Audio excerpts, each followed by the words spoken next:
আসসালামু আলাইকুম প্রিয় ভাই ও বোনেরা, আশা করি সকলেই ভালো আছেন। কেমন হবে হাসরের ময়দান, হাসরের ভয়াবহ দৃশ্য। হজরত সাহাবায়ে কেরাম রাদিয়াল্লাহু আনহু আরজ করলেন, মাথার ওপর ভর করে মানুষ কিভাবে চলবে?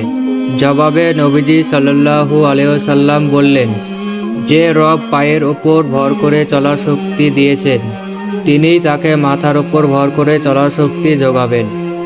সেদিন মানুষ তিনটি দলে বিভক্ত হয়ে হাসরের ময়দানের উদ্দেশ্য চলতে থাকবে। একদল চলবে সবিরাতে আরোহণ করে, একদল চলবে পায়ে হেঁটে, আর একদল চলবে মাথার ওপর ভর করে। সেদিন কবর থেকে বেরিয়ে আসা কিছু লোকের চেহারা থাকবে সাহায্য জল ঝলমলে। অনেক মুখমণ্ডলী সেদিন হবে সজীব, তাদের কর্মের কারণে সন্তুষ্ট। সূরা